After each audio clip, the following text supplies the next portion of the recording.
آج میں آپ کے ساتھ ایک چھوٹا سا بیان شیئر کرنا چاہتا ہوں مولانا طارق جمیل صاحب کا۔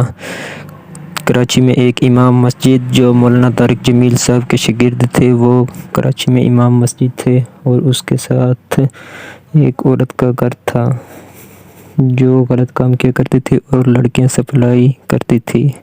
جو امام مسجد تھا اس نے اس عورت کے بیٹے سے دوستی کر لی اور اس کو ایک مولانا طارق جمیل صاحب کی کیسٹ گفٹ کی کہ اس کو گھر میں سننا۔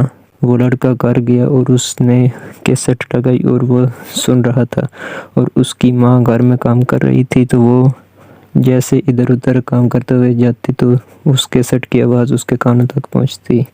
تو پھر وہ گئی اور اس نے اپنے بیٹے کو دوبارہ کہا کہ یہ دوبارہ مجھے سنانا۔ اس نے پھر دوبارہ لگائی، اس نے دوبارہ سنائی، پھر اس نے کہا دوبارہ لگاؤ، پھر اس نے دوبارہ اس کیسٹ کو سنا، پھر اس نے کہا ایک دفعہ پھر لگاؤ، پھر اس نے دوبارہ لگائی اور پھر اس نے پھر سنا۔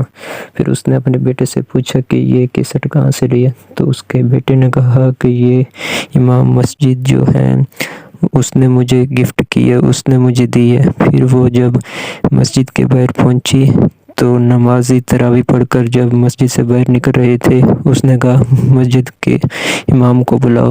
جب وہ باہر آیا تو اس عورت نے پوچھا کہ یہ کیسٹ جو آپ نے میرے بیٹے کو دی ہے یہ کہ کون ہے، اور اس امام مسجد نے کہا کہ یہ میرا استاد ہے، اس کا نام ہے مولانا طارق جمیل صاحب۔ اس عورت نے کہا اس نے جو کہا کہ آپ جتنے مرضی گناہ کر لو تو آپ کی اگر توبہ کر لیں تو آپ کی بخشش ہو جائے گی، تو آپ کو تو پتہ ہے جو میں کام کرتا ہوں، کیا اگر میں بھی توبہ کر لوں تو میری بخشش ہو جائے گی؟ امام مسجد نے کہا ہاں کیوں نہیں، بالکل آپ کی بخشش بھی ہو جائے گی۔ تو اس عورت نے کہا کہ میں آپ کو گواہ بنا کر کہتا ہوں کہ میں سچے دل سے توبہ کر لیا، یا اللہ مجھے معاف کر دے۔ پھر وہ روزانہ مسجد میں آتی اور جہاں عورتوں کی جگہ ہوتی نماز پڑھتی اور چیخ چیخ کر رو رو کر کہتی یا اللہ مجھے معاف کر دو، تو پھر مجھے ادھر ہی موت دے دے، اگر مجھے معاف کر دے تو پھر مجھے موت دے دو۔ وہ روز گڑ گڑا کر یہی کہتی۔ 29 کی رات تھی تو اللہ نے اسے سجدے میں ہی اٹھا لیا۔